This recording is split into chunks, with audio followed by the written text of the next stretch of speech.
करी थी, इसलिए राजा उसी के वश में हो गए। और सुरुचि अभिमान पूर्वक, अहंकार पूर्वक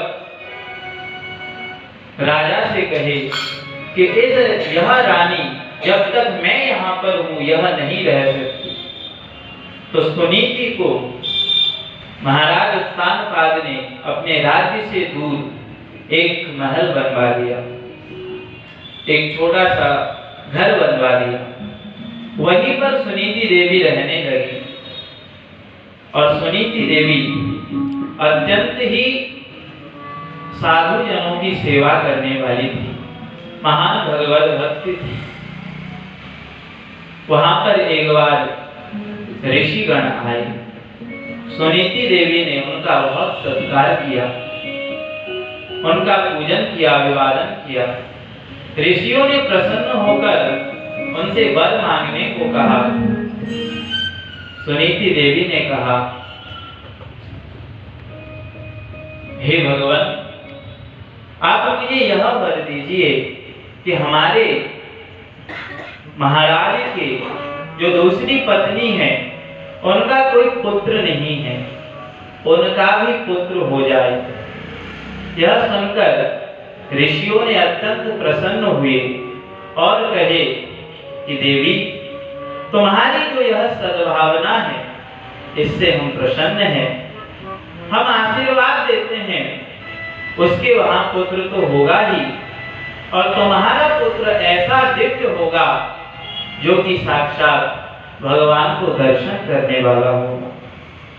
यह कहकर ऋषि सभी चले गए और सुनीति देवी की पुत्र ध्रुव हुए और उधर सुरुचि के उत्तम हुई।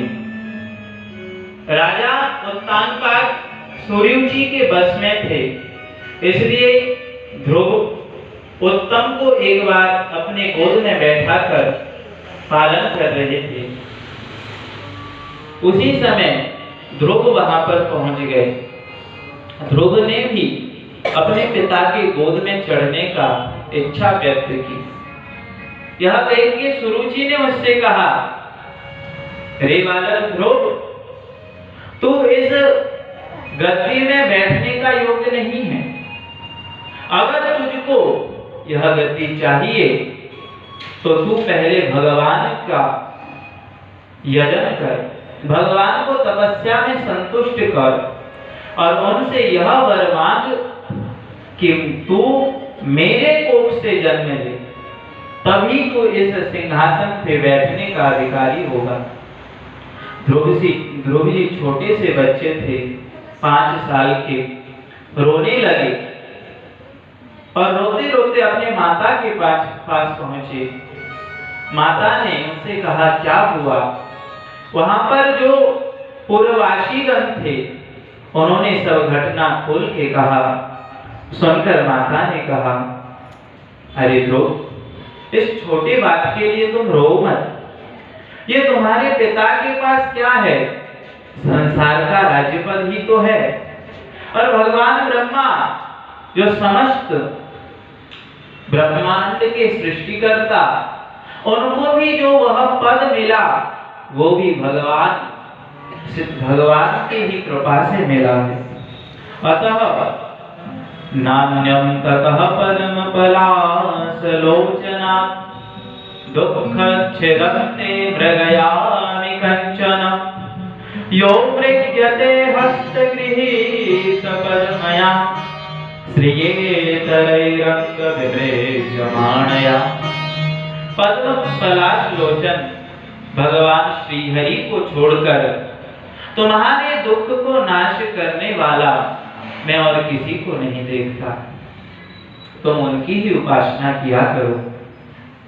सुनकर ध्रुव जी रात को घर से निकल गए और उन्होंने ठान लिया कि मुझे भगवान को प्राप्त करना है।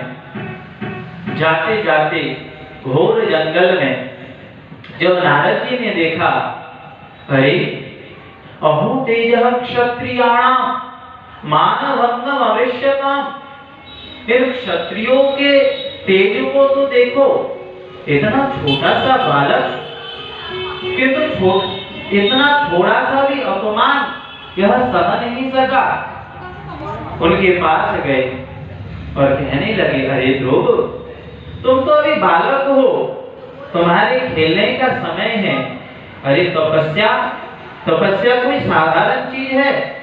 ये देखो जंगल के ऋषि मुनि हजारों वर्ष बीत गए, ये अभी भी भगवान को प्राप्त नहीं कर सके, और तुम उन भगवान को कैसे प्राप्त कर लोगे? ध्रुव जी ने कहा, हे मुनिवर, आप मुझे मिले यह तो ठीक है, लेकिन मेरे असत माता के बाणों से मेरा हृदय इतना छिन्न भिन्न हो गया है कि आपके सद्वाक्य मेरे उस हृदय पात्र में टिक नहीं रहे। अगर आप मुझको कुछ उपदेश देना ही चाहते हैं तो ऐसा उपदेश दीजिए जिससे मैं शीघ्र ही उन भगवान को प्राप्त कर लूं। नारद जी ने ऐसा उनका दृढ़ निष्ठा देखकर उनको भगवान के दिव्य मंत्र का उपदेश दिया। ओम नमो भगवते वासुदेवाय। कहा, इस मंत्र से तुम भगवान की आराधना करो। तत्तात गच्छ यमुनायास्तटं शुचि। तुम जमुना जी के तट पर जाओ और वहां पर सुंदर रूप से भगवान की उपासना करो।